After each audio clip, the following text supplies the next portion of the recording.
Damos inicio a una nueva edición de Click Ciber, el programa semanal dedicado a la ciberseguridad producido por Click Radio TV. Sed bienvenidos y bienvenidas a esta nueva edición del programa referente en España y en español de este sector. Click Ciber se puede escuchar a través de las 57 emisoras de FM que distribuyen la señal en todas las regiones de España, tanto en ciudades como en pueblos, y también nos acordamos de la nutrida audiencia que nos escucha a través de nuestros podcasts o incluso de YouTube, tanto en España como en Latinoamérica. A todos vosotros y a todas vosotras os damos un fuerte abrazo desde aquí, desde Madrid. Como decimos últimamente, estamos luchando contra los virus informáticos y también en estas semanas contra el virus biológico, y hoy vamos a dar una parte especial de noticias de cómo la tecnología de IT puede ayudar a combatir, cómo está ayudando a combatir esta epidemia. Click Ciber está realizado por personas que nos dedicamos profesionalmente a la ciberseguridad y os proponemos que durante los siguientes 55 minutos nos acompañéis para ver este mundo de la ciberseguridad, cómo puede ayudarnos a llevar una vida tanto física como tecnológica mejor. Hoy el equipo está formado por don Sergio. ¿Qué tal? Hola Carlos, bien. La semana pasada falté, pero bueno, pues hay que compensarle estar con un poquito más de ganas. Sí, señor. Don Manu, ¿te ha crecido la barba en este tiempo? Un montón. Buenas, Carlos y equipo. ¿Cómo estamos? Rafa, ¿qué tal? ¿Qué pasa, Carlos? ¿Qué tal? Pasando calor, ¿no? Sí, yo creo que ya sí. Ya esto hasta septiembre no se va a quitar. Septiembre, octubre, vete tú a saber, ¿no? Sí. Rocío, hasta el 40 de mayo no te quites el sayo, ¿eh? Aguanta todavía un poco. Pero yo creo que ya hace para quitarse el sayo. Cuidado que puede haber alguna sorpresa todavía. Bueno, tenemos, como se dice, fondo de armario, por si acaso. Por si acaso. Y bueno, doy también la bienvenida al invitado especial de hoy, que es Ángel Gálvez, es el CISO de Dufry. ¿Qué tal, Ángel? Hola, muy buenas. Muy bien. Gastando ya las últimas... Bueno, no, empezando. En realidad estamos empezando a medio de la primavera, ¿no? Bueno, estamos en invierno. Hemos empezado el invierno en casa y vamos a pasar al verano directamente. Es verdad, este año va a ser el año sin primavera. Esto es la caja negra, hablando en términos de seguridad. Pues sí. Finalmente me presento yo, Carlos Lillo, y bueno, gracias a todos pues por vuestro apoyo y vuestro aliento. Bueno, ya sabéis que este programa tiene vocación bidireccional y tenemos un buzón de email al que nos podéis escribir, el cual es info@clickciber.com. También, por supuesto, nos podéis seguir por LinkedIn y Facebook y en nuestra página web, miradla porque es súper chula, www.clickciber.com. Y, por supuesto, con el WhatsApp, el número es +34 669 180 278. Bueno, antes de empezar la sección de noticias, queremos informaros de que al final del programa haremos el habitual concurso semanal. Sí, como siempre, los dos oyentes que resulten ganadores recibirán una licencia anual del antivirus de 3 micro, válida para 3 dispositivos. Cada premio está valorado en 50 euros y solo hay que responder a alguna pregunta relacionada con el contenido del programa de hoy. Merece la pena prestar atención porque es un estupendo regalo. Rocío, ¿cuál es el menú del programa de hoy?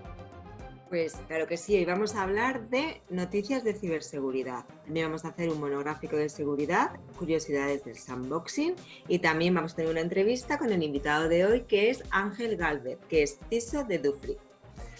Pues venga, vayamos ya sin más a ese primer bloque, el bloque de noticias semanales de ciberseguridad.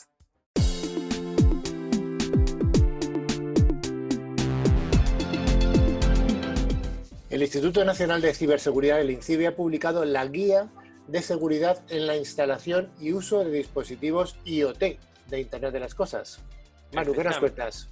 Pues efectivamente, Carlos, esta guía tiene como finalidad la de concienciar y prevenir a las organizaciones sobre las posibles amenazas de la digitalización en el mundo empresarial relacionado con los dispositivos IoT, considerando también su administración, ciclo de vida y toda la información que generan e intercambian. Por destacar algunas de ellas, podemos mencionar como la utilización de técnicas criptográficas que cifren la información o la aplicación de los parches de seguridad, como ya conocemos el famoso virtual patching. El término IoT hace referencia a la conectividad de todo tipo de dispositivos, desde sensores hasta vehículos, pantallas. La digitalización de estos dispositivos permite enviar y recibir información para realizar estas tareas. Esto, aplicado al mundo empresarial, supone una mejora en diversas áreas como la logística, inventarios, pero también conlleva algunos riesgos si no se toman las medidas oportunas. El contenido de esta guía se estructura en 5 bloques, que son dispositivos IoT y su utilización en el mundo empresarial, principales amenazas que pueden afectarles, vectores de ataques, medidas de seguridad que se deben implementar y un decálogo de recomendaciones de seguridad. Bueno, yo estoy convencido de que todo este mundo de IoT en los próximos meses o incluso próximos años va a estar en crecimiento. La siguiente noticia nos habla de que la Guardia Civil está alertando de una nueva ciberestafa por correo electrónico que busca robarte el dinero. Así es, Carlos. La Guardia Civil ha llamado la atención a través de sus redes sociales sobre la detección de una nueva ciberestafa en la que los delincuentes, valiéndose de ingeniería social, tratan de engañar a los usuarios haciéndose pasar por el Departamento de Aduanas.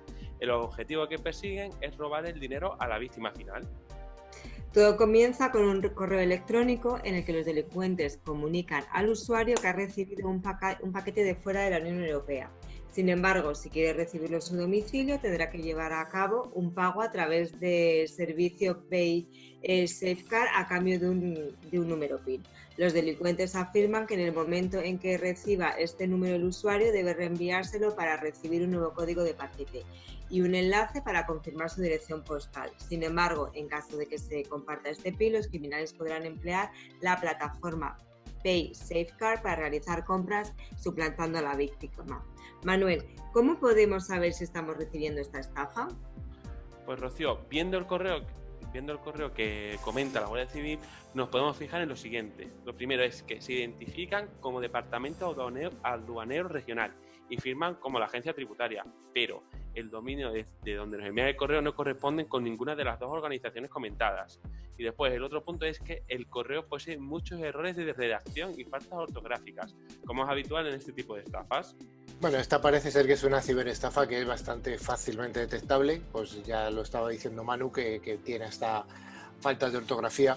El problema son aquellos correos de phishing que sí que están muy bien redactados y únicamente, bueno, tenemos que fijarnos de no pinchar en los enlaces y, por supuesto, ver a dónde nos está dirigiendo esas URLs, esas direcciones.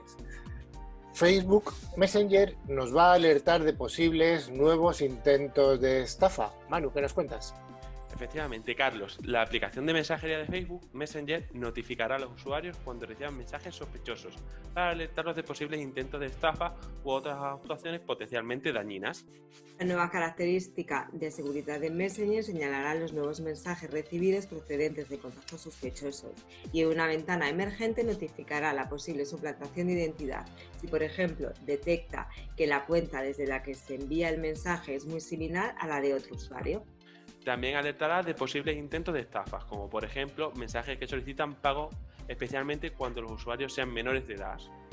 La compañía utiliza un sistema de aprendizaje automático para detectar anomalías, como por ejemplo un envío masivo de mensajes en breve periodo de tiempo o muchas peticiones a usuarios menores de edad. Estas notificaciones ofrecerán al usuario la opción de bloquear o ignorar al usuario final. Esta función se empezó a probar en Android en marzo y se estima que llegue a iOS la próxima semana.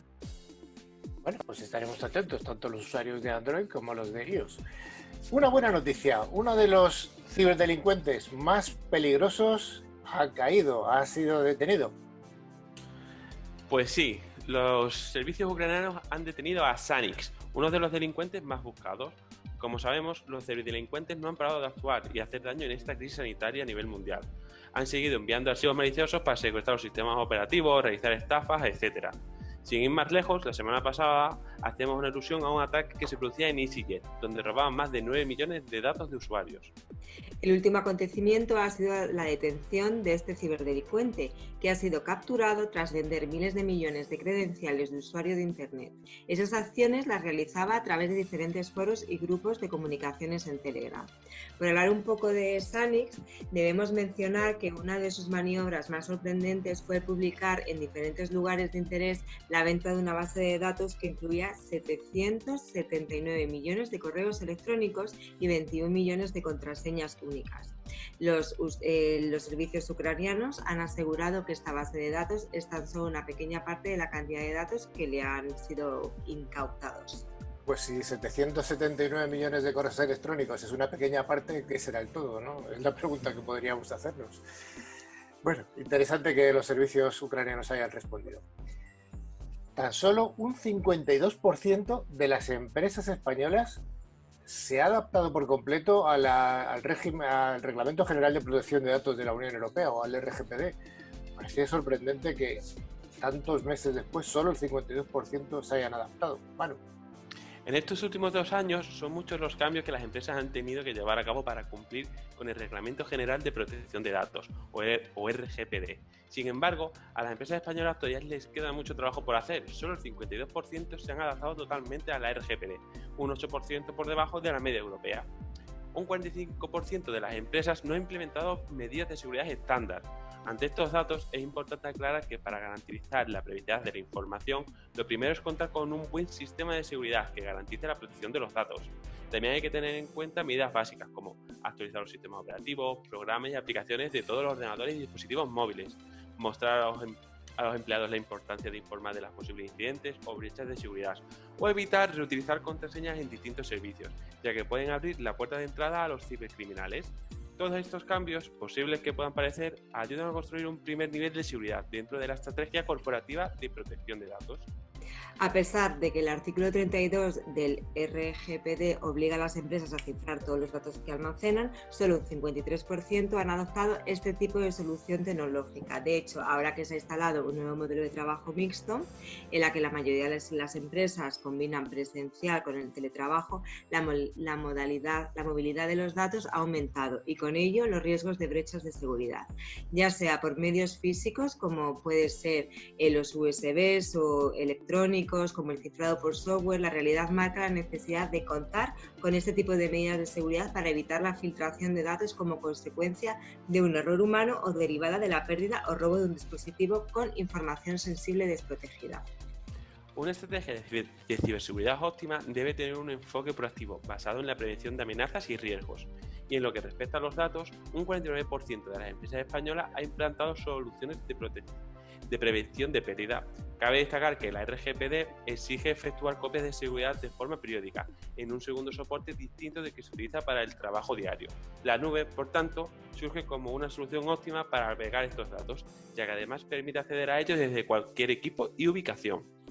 Bueno, yo creo que esta es una noticia, seguro que nuestro invitado de hoy lo tiene resuelto y luego nos lo va a contar, porque además es una empresa que sabemos que se preocupa mucho por las normativas, tanto las nacionales, las nacionales de cada región en las que opera.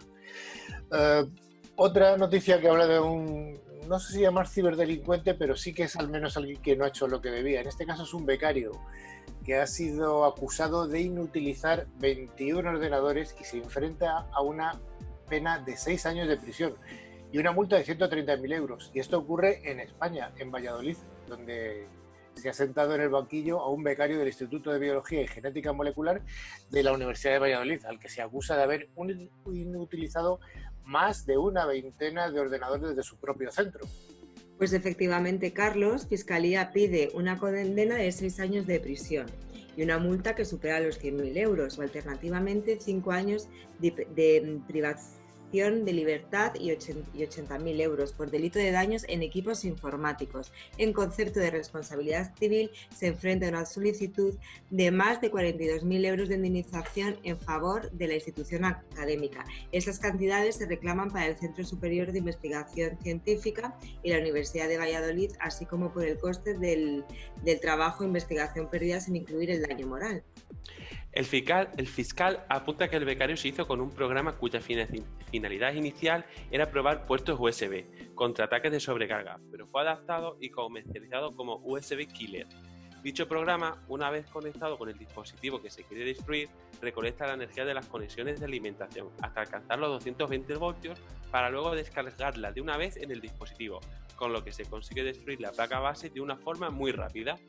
El entonces becario usó el USB Killer para conectarlo a 2 ordenadores del despacho de su director de tesis y que eran utilizados también por otra doctora, logrando así quemar la placa base y dejándolos totalmente inutilizados, para que ya por la tarde, con el mismo modus operandi, hacer lo propio en el portátil personal de su propiedad, propiedad del instituto. El acusado causó daños superiores a 10.000 euros, sin contar con los perjuicios derivados del pago de IVA de la reparación y del coste del trabajo perdido. Bueno, moraleja de esta noticia, chavalines, tener cuidado con lo que hacéis, que puede tener sus consecuencias penales, multas, etcétera. O sea, esto de que las cosas son gratis, afortunadamente, bueno, pues yo creo que con este tipo de ejemplos se va viendo que en España también se empiezan a aplicar medidas contra este tipo de, no necesariamente ciberdelincuentes, sino gente que hace cosas que no están bien.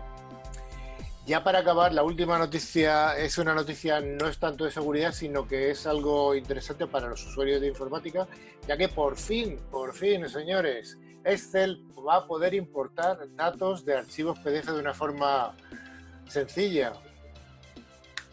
Efectivamente, Carlos, Microsoft ha lanzado una nueva actualización de la versión de escritorios de su suite ofimática, Microsoft Office, y se han realizado algunas mejoras. La nueva función que se ha añadido para Excel es una de las más solicitadas, como comentaba, por los usuarios y seguramente de muchísima utilidad.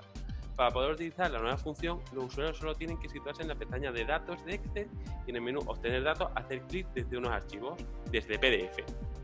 Los usuarios de Excel ya disponían de la herramienta Power Query, que también permitía desde hace poco extraer datos a partir de un documento PDF, pero ahora esta nueva funcionalidad será integrada en Office y carecerá de los problemas de seguridad que han caracterizado a Power Query.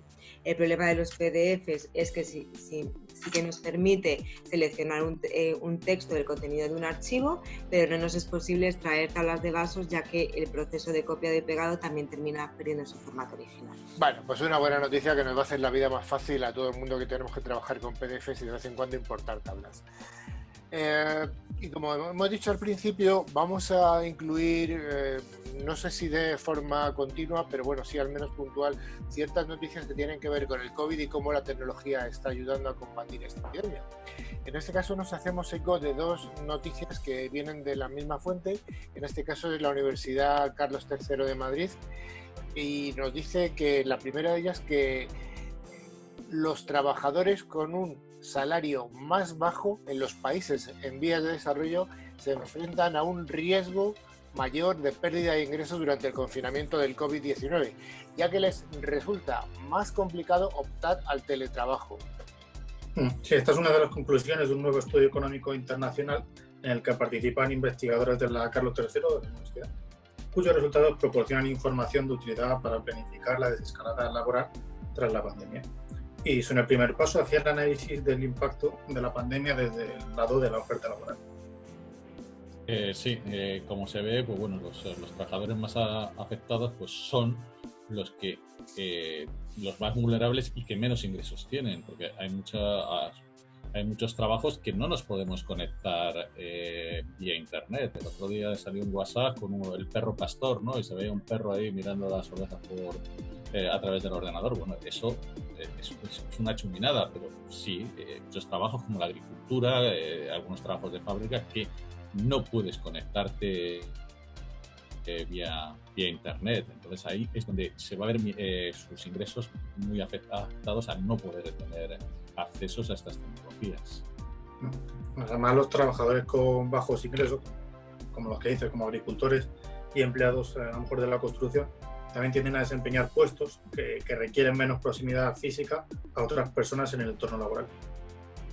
Sí, y además ahora lo que se está viendo es que muchos teletrabajadores son los que más tarde van a volver a tener una vida o volver a la normalidad, porque antes era una normalidad de vestirte por la mañana, irte a trabajar. Ahora esos teletrabajadores serán los que más tarde van a volver. Y también en el estudio lo que se ha encontrado es que hay diferencia, volvemos a la diferencia de sexos, de parejas en función de los ingresos. Entonces eso es una cosa que no debería existir, pero está pasando. En efecto, las parejas en hogares con bajos ingresos tienen muchas más probabilidades de tener ocupaciones similares y están altamente concentradas en puestos pues, que no son adaptables a trabajar desde casa. Mientras que entre los trabajadores con un alto nivel de ingresos hay una correlación más baja de puestos de trabajo entre el marido y la esposa. En concreto, en el estudio han encontrado que el 60% de las parejas de hogares de bajos ingresos tienen ocupaciones similares, mientras que esto solo ocurre en el 20% de los hogares con altos ingresos. La verdad es que esta es una noticia estadística, pero es curioso los resultados que dan sobre bajos ingresos y altos ingresos. Sobre todo, a mí me sorprende esto de que el 60% de las parejas de hogares de bajos ingresos tienen ocupaciones similares. Es decir, si una persona, uno de los dos miembros es limpiador, pues es probable que la otra persona se dedique al mismo sector. Me parece muy, muy curioso. La siguiente noticia que viene también de la misma fuente que hemos dicho, que era la Universidad Carlos III de Madrid, nos habla de que hay un proyecto con fondos del Instituto de Salud Carlos III, es un proyecto europeo, y en el marco de este proyecto se van a realizar un conjunto de simulaciones informáticas para evaluar distintos escenarios de propagación, como los efectos del clima, efectividad de una vacunación efectiva y otro tipo de factores que pueden afectar a la diseminación del COVID. Manu, ¿qué nos cuentas? La finalidad es contribuir a la preparación y respuesta de la salud pública en el contexto de esta epidemia. Se simulan distintos escenarios, evaluando efectos de vacunación selectiva de la población, teniendo en cuenta factores como eficacia de la vacuna y posibles mutaciones del virus. También, además, se va a estudiar la influencia del clima en la propagación de la epidemia, y además se van a hacer simulaciones relativas a la elaboración de políticas de confinamiento y de distanciamiento social. Los resultados se esperan obtener en las próximas semanas y van a ayudar a mejorar las estrategias de mitigación de la enfermedad, tanto en España como a nivel europeo. Yo creo que esta noticia que dará resultados en las próximas semanas seguro que va a ser de ayuda para las autoridades sanitarias y para el combate que nos espera a partir del otoño.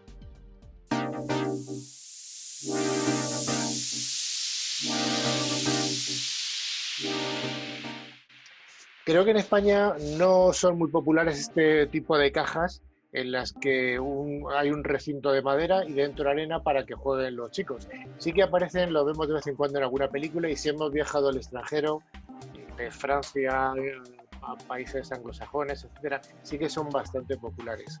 Estos elementos que aparecen en parques, en este tipo de países, en España ya digo que no son muy habituales, se llaman cajas de arena y en inglés es directamente sandbox. Sergio, ¿qué relación tiene esto con la tecnología?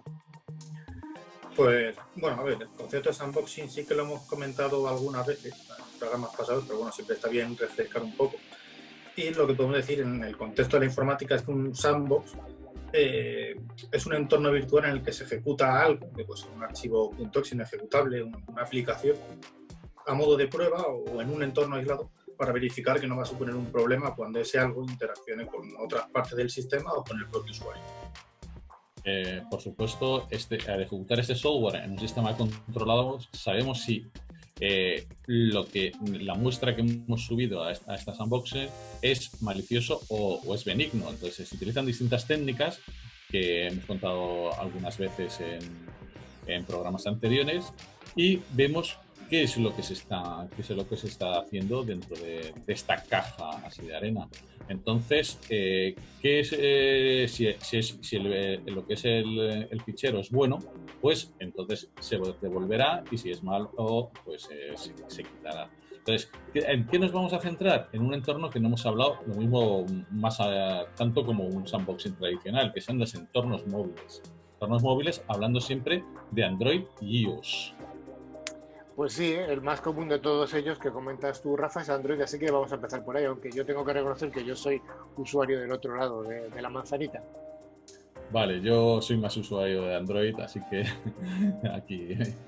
aquí me veo con ventaja. Bueno, pues Android, al igual que cualquier sistema informático, lo que se pretende es que el sistema operativo sea seguro, que sea usable para todas las plataformas, y Android, al ser tan abierto en todos los móviles, lo que se busca es una base común. Pues ¿esto qué quiere decir? Que la protección tanto de los datos de usuario como los recursos del sistema y el aislamiento entre ejecución de las aplicaciones para ellos es muy, muy importante.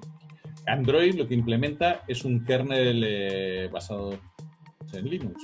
Sí, de hecho, si veis vais a sistema en Android, veis cuál es la versión de kernel que tenéis. Entonces, el kernel, recordemos que es como el núcleo, todo un kernel da lo mismo que el sistema operativo. Siempre hay un kernel que es el que se permite la comunicación entre software y el hardware del dispositivo. ¿Por qué se utiliza Linux? Porque Linux es un código abierto, es un sistema que se llama abierto. Puedes modificar, tú puedes hacer determinadas cosas con ello.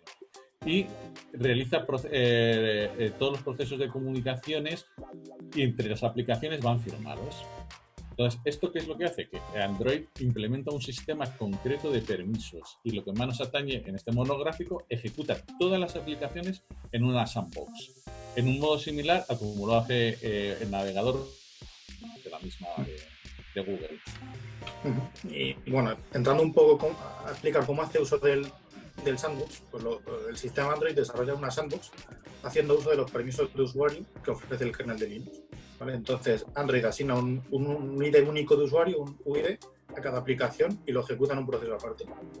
Por defecto, esto implica que las aplicaciones no pueden interactuar entre ellas y tienen un uso limitado del sistema operativo. Si los permisos suficientes, una hipotética aplicación A no podrá conseguir datos de los archivos de la aplicación B o, por ejemplo, usar la cámara del sistema operativo. En resumidas cuentas, mediante la sandbox se consigue un aislamiento de las aplicaciones, que con ella se rodea, pues bueno, además una capa de seguridad extra a toda la arquitectura de Android, exceptuando el kernel que ha comentado Rafa. Exacto, como dice Sergio, las aplicaciones están ejecutando dentro de un sandbox, o sea, están aisladas unas de otras. De forma que para comunicarse, ya lo veremos un poco más adelante, necesitas APIs de comunicaciones, entre ellas y el sistema operativo. El sistema de proceso de sandbox no te permite, por defecto, el acceso a los recursos del sistema que no sean los de la propia aplicación. Es necesario que estos sean explícitamente declarados. De todos modos, para nuestros oyentes más técnicos, se pueden ver los permisos de cada aplicación en un fichero que es Android Manifest justo XML. Venga, vale, Rafa, me has convencido, pero ¿qué me cuentas de líos, Sergio? Bueno, pues a lo mejor algún oyente ya ha curioseado sobre la arquitectura de Mac OS X. Y, bueno, en ese caso, pues le resultará familiar la arquitectura de iOS porque son muy similares. A su vez, además, Mac OS X se basó en Darwin BSD, que es un sistema Unix. El caso es que, bueno, en la ejecución de una aplicación en iOS se distinguen 4 capas. Cada una de ellas engloba a la anterior. Estas interfaces ofrecen la capacidad de generar aplicaciones que funcionan en diferentes dispositivos. La capa más alta, que se llama Cocoa Touch, ofrece un nivel más alto de abstracción y la capa más baja, Core OS, ofrece instrucciones más elementales. En cierto modo se podría hacer una analogía con la clásica torre de protocolos. En el nivel de ejecución de las aplicaciones hay una sandbox, en el nivel más alto, en el Cocoa Touch, hay una sandbox que lo que hace es evitar, mediante perfiles, que una aplicación pueda acceder a los recursos de otra. Todas las aplicaciones que Apple no ha desarrollado se ejecutan de forma independiente en una sandbox llamada AppXML. De esta manera se evita el acceso a archivos de otras aplicaciones o de hacer cambios en el sistema. Las restricciones de la sandbox se establecen mediante perfiles, muy importante, para cada aplicación. En esta instalación de una aplicación se genera un directorio privado. O sea, instalamos una aplicación, se genera el directorio privado donde se guardan todos los datos de dicha aplicación.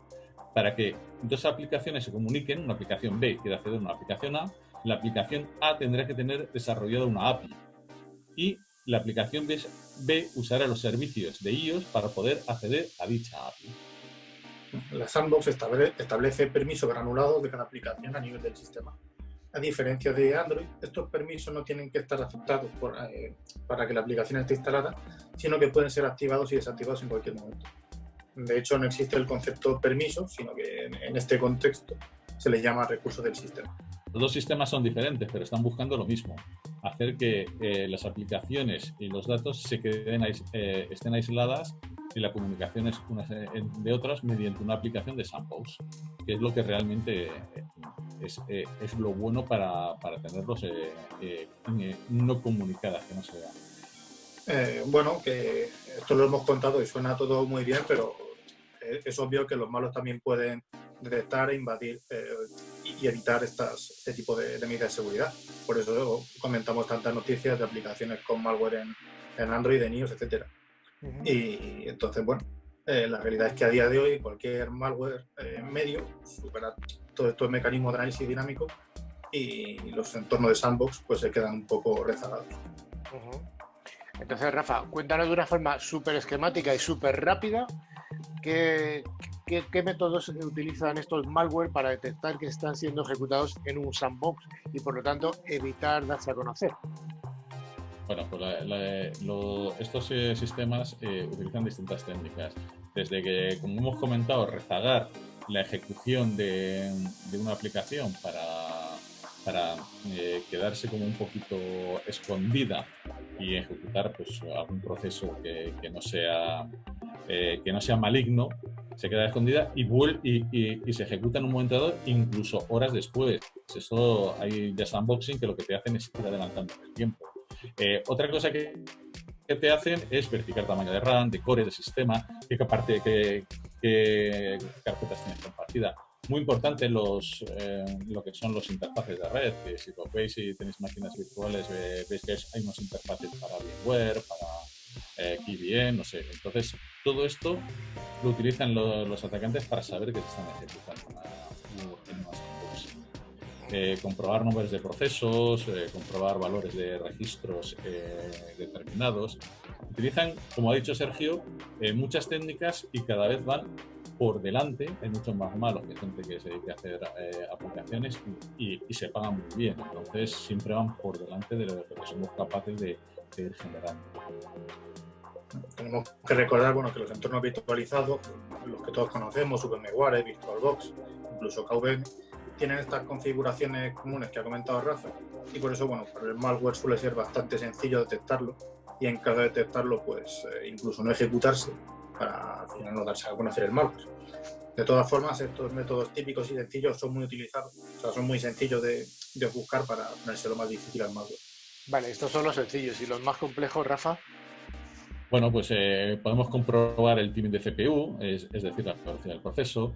Si se observa que se acelera, el malware puede detectarlo y comprobar que que hay un software benigno, incluso dormirse, es decir, que se puede enmascarar. También lo que hemos comentado del I/O retrasos al ejecutarse, ejecutarse en distintos días. Eso son temas que se pueden coger y pueden hacer que se esconda y que no esté dando la cara en esos momentos. Además también, quería comentar el tema de los hooks, que son las llamadas que una aplicación puede hacer a sus rutinas para monitorizar las órdenes que van al sistema y procesarlas antes de que lleguen al procedimiento de destino. Los malware, sabiendo de este hecho, buscan los puntos que actúan como hooks, como ganchos, y se las cargan, básicamente, para poder así actuar a sus anchas en el sistema sin que nadie sepa que está obteniendo información o realizando acciones mediante órdenes al sistema. Desde luego que hay opciones, hay muchas, así que los desarrolladores de ciberseguridad utilizan la famosa inteligencia artificial para que mediante este tipo de técnicas de aprendizaje automático puedan extraer sus características. Además, esta inteligencia artificial puede predecir si se trata de un malware o no se trata de un malware. Así que podemos encontrar herramientas de protección de endpoint que utilizan estos entornos de sandbox, pero también puede haber herramientas de red y otro tipo. Lo que a mí me gustaría destacar un poco de esto que hemos visto del sandbox tanto en iOS como en Android es que esto es importante a la hora de entender cómo funciona un teléfono móvil. Un teléfono móvil funciona con aplicaciones que son estancas una con otra. En principio, si tú tienes una aplicación del banco, no comparte datos con una aplicación, de sanidad, de salud, y tiene que bajar hasta el sistema operativo para hacer cierto tipo de cosas. Eso es muy importante a la hora de tener un antivirus en un móvil. Si tenemos un dispositivo móvil y compramos o instalamos un antivirus, si no hay un sistema de gestión del móvil que pueda bajar hasta el sistema operativo, ese antivirus, ese antimalware no es todo el efectivo que puede ser en un PC, en un Windows. Entonces, tenemos que tener en cuenta esta característica de los móviles que hace que su protección sea por una parte muy segura por parte de los fabricantes, pero por otra parte estos antivirus no tienen la efectividad que en un PC normal.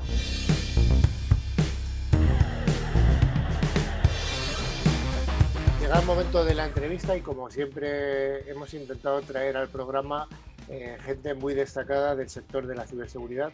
Ya sabéis que algunas semanas traemos a alguna persona importante desde el punto de vista de las empresas que protegen a sus empresas y otras veces traemos a gente relevante del mundo de los prestadores de servicios de ciberseguridad, tanto integradores como fabricantes. Hoy tenemos del primer grupo y tenemos a Ángel Gálvez, que es el CISO de Dufry. Dufry es una multinacional enorme, con presencia en montones de países, y lo que pasa es que la visibilidad por el nombre puede no ser tan conocida, pero en cuanto nos diga Ángel a qué se dedica, lo va a comprender todo el mundo. Ángel, ¿qué es Dufry? Bueno, pues como dices, Dufry es una multinacional del sector retail que tiene presencia en 65 países y operamos principalmente en los aeropuertos, en las tiendas duty free. Ahí la mayoría la conocéis. Es la empresa del sector retail mayor del mundo en venta multiproducto y tenemos unas 2.600 tiendas en todos los continentes. Tienen varias marcas, principalmente operamos en los aeropuertos y también en toda la zona del Caribe, en los cruceros y en la parte de Sudamérica, en los puestos fronterizos. Y esa es la compañía principalmente. Que no es poco, sí, es ese tipo de... Cuando vamos a algún aeropuerto, o yo no sé si en Renfe también tenéis, en estaciones de Renfe también. Sí, hay en Renfe, por ejemplo, en Asia, en Hong Kong, por ejemplo, hay tanto en estaciones de metro como en estaciones de tren regionales. Bueno, pues cuando veis esas tiendas que sí que veis que son iguales en Madrid que en París, bueno, pues que sepáis que está la empresa de Ángel por detrás, por eso son iguales. Cuéntanos un poco del origen de Dufry, de dónde surge Dufry. Bueno, Dufry, el cuartel general lo tenemos en Suiza. Es una compañía que lleva bastantes años operando. Lo que pasa es que esto durante los últimos 10-15 años ha crecido de forma exponencial por la adquisición de muchas compañías. Entonces, aquí, por ejemplo, en España era el de ASA, la empresa que operaba en los aeropuertos, canariense, sobre todo en las Islas Canarias, y otras más. Otra empresa muy grande del grupo es Hudson, que opera principalmente en todos los aeropuertos de Estados Unidos.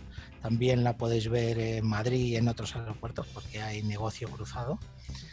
Y al igual que Dufry está en Estados Unidos y Canadá, y ese ha sido el origen y el crecimiento. Se compone pues de varias compañías, la mayoría de ellas estaban operadas por los estados, pertenecían al estado, fueron privatizadas y entonces Dufry, dependiendo de las oportunidades de negocio, las fue adquiriendo. La última fue hace unos meses que adquirimos los aeropuertos de Rusia.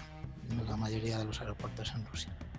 Entonces, yo entiendo que este origen tan disperso en base a comprar empresas, supongo que desde el punto de vista de la ciberseguridad, para ti como responsable de esta seguridad, implica unos retos cada vez que se adquiere una compañía en un mercado local.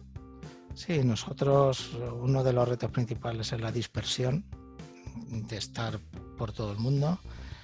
Por otro lado, esta adquisición hace que cada empresa venga con su modelo de trabajo y tiene que ser integrada a los estándares que tenemos en la compañía.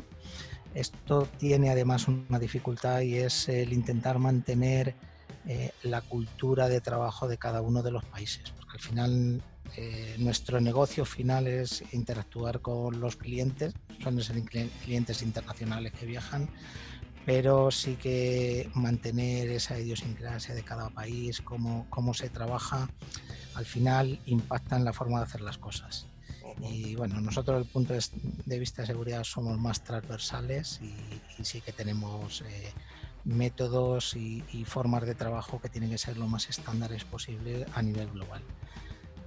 Igual que a nivel cultural tenemos que mantener toda aquella legislación y requerimiento que cada uno de los países tenga en particular, pero igual tenemos mucha serie, y lo habéis comentado al principio del programa, una serie de normativas que cumplir, protección de datos, privacidad de datos, principalmente RGPD, aplicamos, pero luego, por ejemplo, cada país en Sudamérica tiene su ley de protección de datos particular.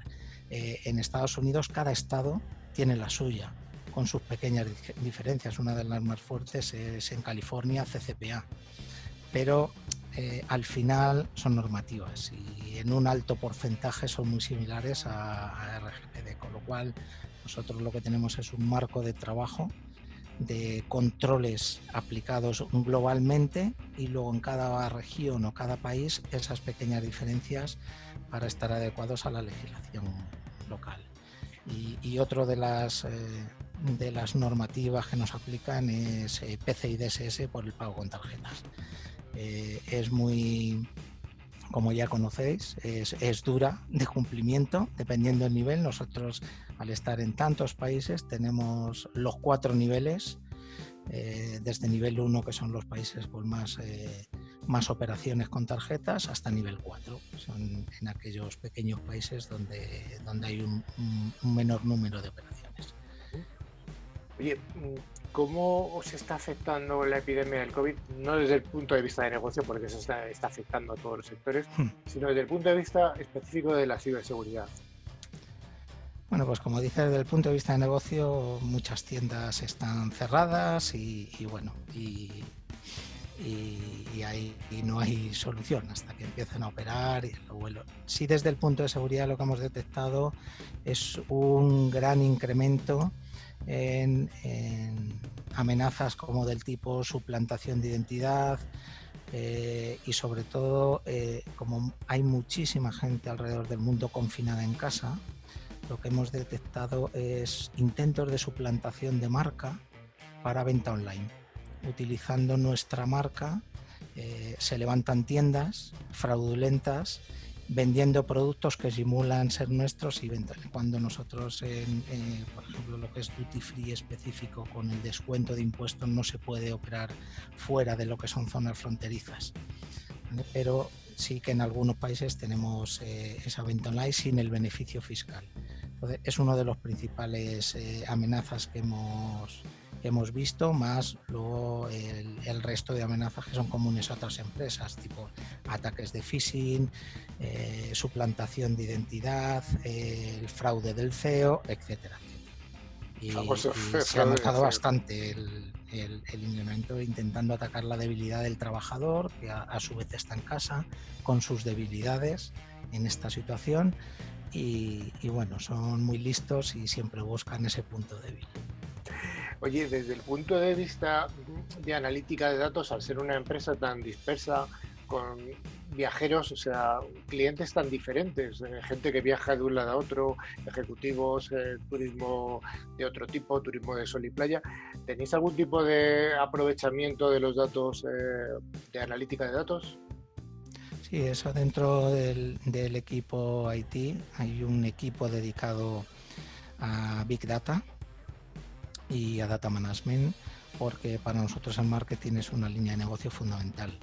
Entonces, debido a la diversidad de todos los países que estamos, la extracción de la inteligencia de datos es muy importante para poder personalizar ofertas, para poder hacer todo el movimiento de mercancías en función del mercado al cual está dirigido. Por ejemplo, un mercado asiático no tiene nada que ver con el mercado de Sudamérica en cuanto a qué compra, qué productos y demás. Y entonces, toda esa información sí que la aprovechamos para el hacer esos estudios de marketing y ya tomar acciones de negocio para maximizar la venta y lo que es el estar cerca del cliente final. Oye, al sector de retail, que es un sector que, bueno, la gente, cuando volvamos a la normalidad, la gente se va a mover por las tiendas, como es vuestro caso, tiendas muy dispersas. ¿Cómo vais a trabajar el tema del COVID? ¿Hay algo que me quieras destacar? Y eso es algo que están haciendo en todas las empresas en el sector retail. Como sabéis, muchas de las restricciones, dependiendo de las fases que están estableciendo los gobiernos, en todos los productos y en las medidas que se están implementando es un número máximo de personas por metro cuadrado. Además, los productos, si se tocan, deben ser limpiados, deben ser retirados, es decir, unas medidas de seguridad física por la salud tanto de los trabajadores como de los clientes. Entonces, sí que hay una serie de medidas de seguridad que se están pensando con el objetivo de maximizar, primero de proteger al cliente y a los trabajadores y luego de maximizar la venta. Y entre ellos, aquí juegan un papel muy importante los dispositivos IoT. Hay dispositivos IoT que ya estaban en algunas tiendas que se van a adaptar, se reprograman para poder obtener beneficio de esta situación, y hay otros dispositivos IoT que se están implementando. Por ejemplo, uno de los que más se están instalando en general son aquellos que calculan el número de personas que hay por metro cuadrado dentro de una tienda y cuáles son sus movimientos. Entonces envían alertas a iPads o al dispositivo móvil de los responsables de la tienda para que puedan avisar o recolocar a las personas o simplemente cerrar y hacer un control de entrada y salida. ¿Vale? Otra de las medidas que se está implementando, y lo veremos en las tiendas, no solo en las nuestras, es a la hora de comprar productos, para que las personas que están en venta no toquen esos productos directamente, pasan por unas máquinas tipo como los rayos X, cuando vamos a un juzgado y demás, donde se ponen los productos, se limpian y se embolsan automáticamente, con lo cual no hay ninguna interacción entre el personal de tienda y esos productos. Y el pago se hace automáticamente poniendo la tarjeta con lectura Wi-Fi y esto. Me parece interesantísimo porque eso nos va a evitar este proceso que estamos sufriendo la mayoría de las personas que estamos en casa, y cuando llega el pedido a casa, limpiar con jabón o con algún producto desinfectante. Interesantísimo. Cómo ayuda la tecnología en estos tiempos. Yo, en este tiempo en el que estamos, yo sé que es complicadísimo, y sobre todo en un sector como el tuyo, pero aún así, yo estoy seguro que tenéis planes de evolución para el resto del año, ¿no? O al menos algún tipo de previsión, sobre todo desde el punto de vista, insisto, de la ciberseguridad, que es nuestro ámbito. Sí, nosotros siempre una de nuestras líneas es estar acompañando a todos los cambios que hay en el negocio. Esta crisis va a suponer un cambio en la forma de hacer las cosas y sobre todo para nosotros la orientación principal va a los temas que hemos comentado en la parte de seguridad física en tiendas, como luego, debido a la crisis que va a haber, a la crisis económica, esto suele acarrear una mayor actividad de temas de fraude, intentos de ataques, etcétera. Con lo cual, los sistemas de protección perimetral, sistemas de protección interno, concienciación de usuario es uno de los puntos donde estamos reforzando. O sea, claramente ves tú que los periodos de crisis llevan asociado un mayor ciberpeligro, ciberriesgo, sí. Mayor número de atacantes. Sí, eso ya se vivió en la gran crisis económica anterior, ya se vivió algo similar. Lo que pasa es que ahora todavía está mucho más extendido el uso de las tecnologías, probablemente sea incluso mayor. Esto me hace un poco hacerte una pregunta que sé la respuesta que vas a darme, y es que si crees que los servicios los departamentos de ciberseguridad deberían mantener o incrementar su presupuesto. Pues deberían, como mínimo, mantener, pero lo que sí deberían es optimizar en qué invierten el dinero, es decir, sí focalizar qué necesita la empresa realmente, automatizar y enfocarse y trabajar a nivel de riesgo de la empresa. O sea, el gastar por gastar al final no tiene mucho sentido, y es cierto que a veces implementar soluciones o algunas medidas de seguridad sencillas son mucho más efectivas que un gran presupuesto. Sí, siempre le hemos comentado que el tema de concienciación en teoría no es caro en recursos económicos, sí, probablemente en tiempo, pero sí que es una de las claves, eso es indudable. Bueno, pues Ángel, yo creo que ha sido una entrevista muy interesante, muy didáctica, además, porque nos has contado cosas del sector de retail que son curiosas y que tienen relación de cómo la tecnología, cosas que hasta ahora se podían ver como un riesgo de, mira, me están siguiendo en la tienda, a qué sitios voy para para luego hacer una publicidad, que también se puede hacer, pero que también tiene una vertiente, en este caso, de ayuda contra la epidemia. Sí, no, y en ese sentido remarcar lo que comentas. Sobre ello está la legislación y la anonimización de datos, es decir, todo esto que hemos comentado por detrás está auditado, está securizado y está anonimizado. Pues sí. Pues muchas gracias, Ángel. Muy bien, nada, gracias a vosotros. Nos vemos el año que viene cuando esté el asunto más tranquilo. Sí, esperemos. Muchas gracias. Gracias. Llega el momento final del programa y, como siempre, vamos al concurso. Un concurso en el que, gracias a DGCOM Mayorista de Valor, que es un distribuidor especial de ciberseguridad, vamos a sortear 2 licencias del antivirus con calidad profesional de 3 micro. El valor de cada regalo es 50 euros y, como siempre, hacemos la recomendación de utilizar antivirus de pago y de calidad. Sergio, ¿tenemos ganadores de la semana pasada? Sí, Salvador Sierra de Valencia y Carlos Panea de Vizcaya. Como siempre, les enviaremos su premio por email. Cada premio consistirá en una licencia anual válida para hasta 3 dispositivos. Y Rafa, ¿cuál es la pregunta que vamos a tener para la semana próxima? A mí es que me ha gustado mucho. A ver, ¿cómo es el proceso de embalaje de los productos que se hacen en las tiendas de Dufry? Es que me ha encantado. Así que... No hace falta que escriban en 200 palabras, una redacción. No. Sí. Bueno, ya sabéis que para concursar deberéis enviar un email a nuestro correo info@clickciber.com indicando nombre, dirección y teléfono, importante, nombre, dirección y teléfono, contestando a la pregunta: ¿cuál es el proceso de embalaje de los productos en las tiendas de Dufry? Pues de entre todas estas respuestas correctas sortearemos 2 ganadores y la próxima semana daremos sus nombres. Os recordamos nuestro correo electrónico, como ha dicho Rafa, info@clickciber.com, y nuestro WhatsApp, que es el +34 669 180 278. También podéis escuchar este podcast y los de los programas anteriores a través de las plataformas como eBooks, Google, Podcast o Spotify, buscando la palabra clave ClickCiber. Bueno, Manu, ya nos vamos a ver la próxima semana, ¿no? Yo espero que sí. ¿Te vas a crecer más la barba? ¿Vas a parecer un hipster o...? No, iré a la barbería que me la retoque. He cambiado... Hazme caso, Carlos. Bueno, estimada audiencia, hasta aquí ha llegado ClickCiber y esperamos haber cumplido las expectativas que os comentamos al principio del programa. Damos un cordial saludo a toda la audiencia que se sigue incluyendo semana a semana dentro de nuestros seguidores y pues nada, en 7 días nos vemos, Rocío. Hasta luego, Carlos. Rafa. Y estimada audiencia. Nos vemos la próxima semana. Sergio. Adiós. Marco, hasta luego. Adiós, Ángel. Muchas gracias por haber estado con nosotros. A vosotros.